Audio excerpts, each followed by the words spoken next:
দর্শক স্বাগত জানাচ্ছি আমি মহিব আল হাসান আর আমার সঙ্গে রয়েছেন একজন অভিনেত্রী। একটু পরেই তাকে আমি পরিচয় করে দেব। তিনি পদ্মা নদীর মাঝি দিয়ে চলচ্চিত্রে আগমন ঘটে। তার সাথে কথা বলবো। রুমানা ইসলাম মুক্তি আমার সঙ্গে রয়েছেন। শুরুতে আপনাকে স্বাগত জানাচ্ছি আমাদের অনুষ্ঠানে।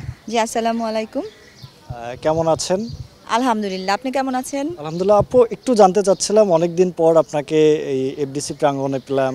কারণ লাইট ক্যামেরা আর অ্যাকশন কাটের দুনিয়া বলতে এখন কিছু নেই এফডিসিতে। তবুও এই যে শিল্পী সমিতি নির্বাচনকে কেন্দ্র করে একটা উৎসবমুখর পরিবেশ তৈরি হয়েছিল এবং সেটির ফল আমরা এখন পাচ্ছি।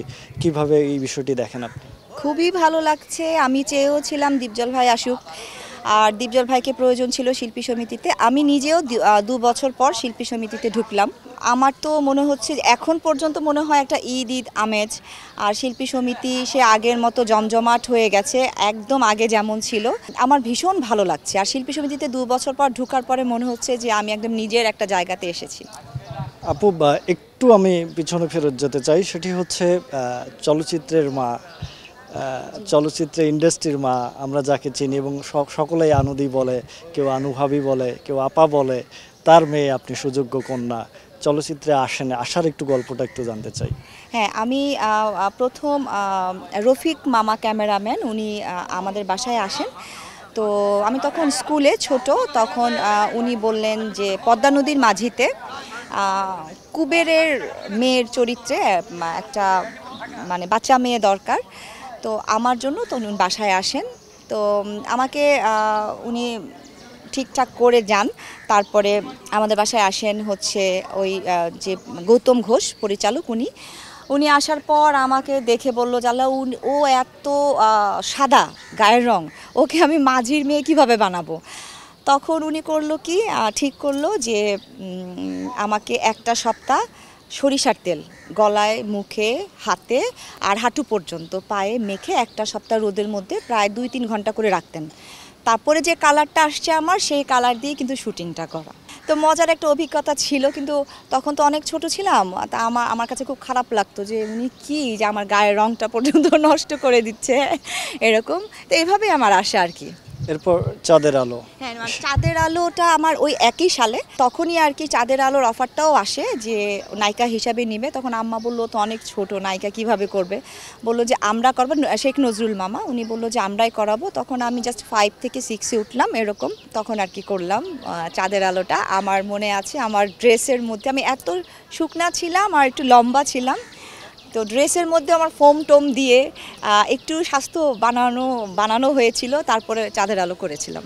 যে এত কম বয়সে, মানে একেবারে ছোট বয়সে কিভাবে অভিনয়টা করলেন, এই সময় তো স্মৃতি অবশ্যই আছে। হ্যাঁ, আমার কিন্তু কোনো ভয় লাগেনি, ক্যামেরার সামনে দাঁড়াতে আমার কোনো ভয় লাগেনি। আমার কারণ আমি তো অভ্যস্ত ছিলাম আম্মাকে দেখে দেখে। আম্মা যখন আউটডোরে যেত আমাকে কিন্তু নিয়ে যেত, কক্সবাজার হলে তো আমাকে নিতই, কারণ আমি সমুদ্র ভীষণ পছন্দ করতাম, এখনও করি, আমার খুব ভালো লাগে। তো আমাকে নিয়ে যেত, ওই যে সামনে দেখতাম আম্মা ক্যামেরার সামনে কাজ করছে এরকম। তো ওই জিনিসটা আমার মাথায় ছিল, আমার কোনো ভয়ই লাগেনি ক্যামেরার সামনে দাঁড়াতে। আপু, যে সময়টা আপনি এসেছেন সে সময় বাংলাদেশের অনেক বড় বড় তারকার সঙ্গে আপনার দেখা হচ্ছে, অভিনয় করার সুযোগও হয়েছে। আমি যদি বলি, রাজ্জাক সাহেবের সাথেও কাজ করেছেন, মান্না ভাইয়ের সঙ্গে কাজ করেছেন, অনেকের সঙ্গে কাজ করেছেন। কার সঙ্গে কাজের অভিজ্ঞতা আপনার সবচেয়ে মজার, এবং একটু যদি স্মৃতিচারণ করতেন তাদের নিয়ে? রাজ্জাক আঙ্কেল হচ্ছে একরকম, আর মান্না ভাই ছিল আরেক রকম। মান্না ভাই হচ্ছে পোলাইট, হ্যাঁ, মান্না ভাই ছিল মানে দেখে শুনে রাখা, বা একটু ধমক কম দেয়া, যে আমি পারলাম না ক্যামেরার সামনে বা একটু ভুল হলো, উনি তো ধমক টমক দিত না। উনি কাছে নিয়ে খুব সুন্দর করে বুঝানো, বা বার্থডের দিনে একটা সারপ্রাইজ দেয়া, কেক টেক নিয়ে এসে, হ্যাঁ, তো এরকম একটা সারপ্রাইজ উনি ছিল এরকম। উনি অন্যরকম। আর রাজ্জাক আঙ্কেল ছিল শাসন, মানে বাবার মতো। পিতামাতার আমানত ছবিটা যখন করি, মেকআপ রুমে আমার তখন অনেক জ্বর ছিল। তো ওই জ্বর নিয়ে আমি শুটিং করছিলাম। আর আমি কাউকে বলিনি যে আমার অনেক জ্বর বা কিছু। আমি মেকআপ রুমে শর্ট দিয়ে এসে ঘুমিয়ে পড়েছিলাম। তো রাজ্জাক আঙ্কেল আমার মাথার মধ্যে এসে ঠাস করে একটা চট দিয়ে বললো, মেকআপ রুমে কিসের ঘুম। তো আমি এভাবে উঠে বললাম যে মামা আমার অনেক জ্বর, হ্যাঁ, খালি এটা বললাম। তখন উনি আমার কপালে হাত দিয়ে বললো, আল্লাহ তোর এত জ্বর। তো সাথে সাথে উনি আমাকে ওষুধ টষুধ দিয়ে তারপরে বললো যে ওকে তাড়াতাড়ি বাসায় পাঠায় দেন, ওর আজকে কাজ করতে হবে না, ওর অনেক জ্বর। তো মানে মামা ছিল এরকম, রাজ্জাক আঙ্কেল ছিল একটু বাবার মতো শাসন করা, ওনাকে একটু ভয়ে ভয়ে থাকতাম, কিন্তু উনি খুব স্নেহ করতেন, আবার ডাকতেন কাছে, মানে একসাথে খাবার সময় একসাথে খাওয়াতেন, কি লাগবে মুক্তি, তোর কী লাগবে নে, এরকম। আমাকে কিন্তু দুই নামে অনেকে ডাকে, আমার নাম কিন্তু ডাকনাম হচ্ছে সাগরিকা, এটা বোধহয় অনেকে জানেন না। হ্যাঁ, আর মুক্তি হচ্ছে ফিল্মে নাম দেয়া মুক্তি। তো অনেকে আবার সাগরিকা ডাকতো, অনেকে আবার মুক্তি ডাকে। তো এইটা নিয়ে আমার অনেকে দিয়ে রান্না করতো সাগরিকাকে, হ্যাঁ আমার বুঝতো না, এইটা নিয়ে খুব মজা হতো আর কি শুটিংয়ে। এই সিনেমায় হচ্ছে কবরী ম্যামও ছিলেন, জি। তার সাথেও কাজ করা হয়েছে, কারণ তাদের মেয়ে থাকেন আপনারা, দুই বোন তিন ভাই। একটু এই সিনেমার শুটিংয়ের গল্প যদি বলতেন আমাদের। সিনেমার গল্পটাই ছিল যে মান্না ভাইয়ের সৎ বোন থাকি আমি, আর আপন বোন থাকে আন্না। হ্যাঁ, তো সৎ বোনের প্রতি তার একটু মায়াটা বেশি থাকে, সৎ বোনেরও টান থাকে ভাইয়ের প্রতি, এই ধরনের ভাই বোন নিয়েই কিন্তু এখানে গল্পটা হচ্ছে তাই। আর মান্না ভাইয়ের সাথে মান্না ভাই, আমার মনে আছে যে আমার মানে চাচা শ্বশুর হয় যে উনি, বাচ্চু আঙ্কেল, উনি ভিলেন ছিলেন।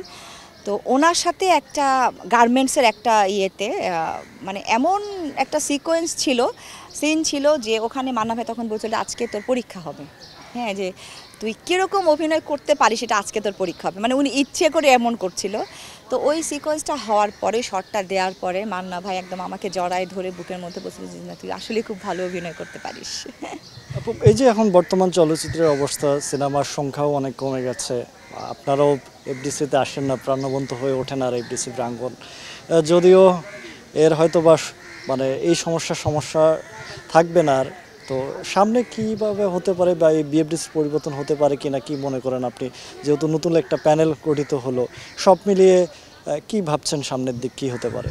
পরিবর্তন তো ভাই এখন থেকেই শুরু হয়ে গেছে।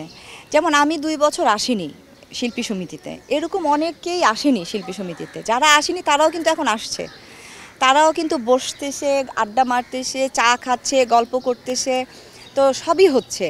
হ্যাঁ, তো এখন আস্তে আস্তে ধীরে ধীরে সে আগের মতো আমরা এফডিসি পাবো, ছবি হবে, শুটিং হবে। এখন তো ঢুকলে তো অন্ধকার অন্ধকার চারিদিকে লাগে, আমার মনে হয় এই জিনিসটা আর লাগবে না, চারিদিকে ঝলমল করবে এমন আশা নিয়েই তো আমরা আছি। আন্টি কেমন আছে একটু সবশেষে এটা জানবো।